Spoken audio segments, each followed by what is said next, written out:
Today the biggest news comes from the Caspian Sea.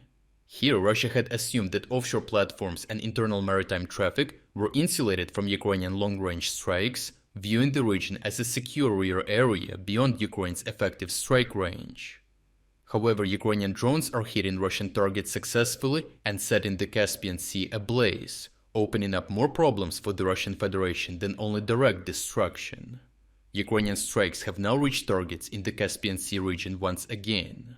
While Ukraine had conducted attacks here in the past, it is now clear that this was only the first wave. The current second wave of strikes shows a deliberate expansion of Ukraine's strike campaign, signaling an intent to challenge Russia's assumed strategic depth. First, Ukrainian Special Operations Forces conducted coordinated strikes against 3 offshore drilling platforms operated by Lukoil in the Caspian Sea, which were helping with fuel supplies to Russian military forces. At the Filanovsky and Korchagin fields, the attacks damaged turbine ventilation systems, forcing production shutdowns, while the Grayfer platform's power module was struck, resulting in a complete halt of operations. Secondly, an Iranian cargo vessel sank in the Caspian Sea after transmitting a distress signal on January 14th, an incident confirmed by Turkmenistan's foreign ministry. The ship was linked to weapons shipments and was sailing on the direct route in the Caspian used for Iranian weapon shipments to Russia. In the context of increased Ukrainian drone activity in the Caspian region, the incident raises the possibility of a drone-related strike. Notably, this was not even the first ship hit by Ukraine, because during the first wave of Ukrainian strikes on the Caspian Sea, 4 other vessels linked to Russian-Iranian weapons and oil trade were hit on the journey or in port. Notably, the Lukoil drilling platforms were struck repeatedly during this first phase as well as in the second, marking Ukraine's effort to keep them out of service indefinitely. Lastly, a Russian patrol vessel near the Filanovsky platform was also hit by Ukrainian kamikaze drones, as it had been dispatched to repel Ukrainian drone attacks. These strikes are part of Ukraine's broader deep strike campaign by striking oil refineries, oil depots, and now the Lukoil oil rigs in the Caspian Sea as well. Ukraine is attacking Russia's oil sector at every stage of production. This limits its ability to cover its domestic needs and sustain the war by exporting its fossil fuel products. The strikes on vessels carrying weapons from Iran are conducted to curb Russia's supply of Shahed drones, which form the bulk of Iran's deliveries, but also artillery and air defense ammunition. Moreover, Iran has sold approximately $3 billion worth of missiles, the vast majority of which are delivered via cargo vessels transiting the Caspian Sea.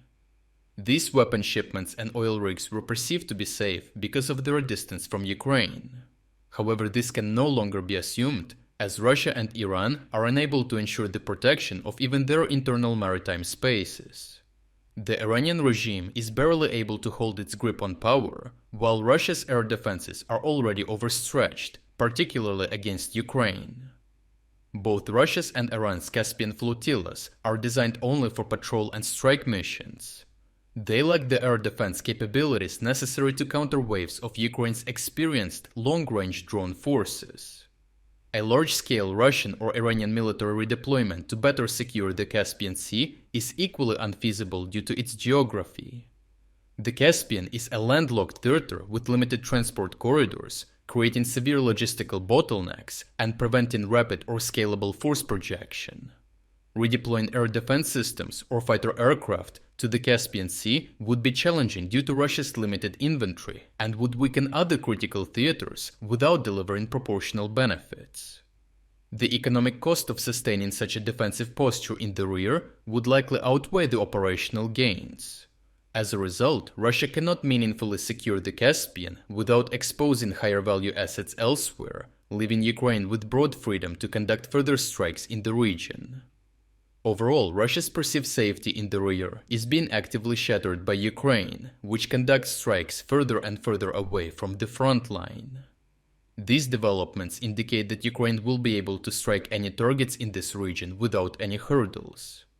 Russia and Iran are unlikely to mount effective resistance sufficient to secure sea-based trade in this area. As a result, follow-on strikes against offshore oil platforms are likely, as disabling these installations remains the most direct means of halting production. If you would like to explore other key developments today that we couldn't cover in this video, make sure to visit our interactive news map. The link to our interactive map is in the description below. Thank you for watching this update, and a special thanks to everyone already following our interactive map.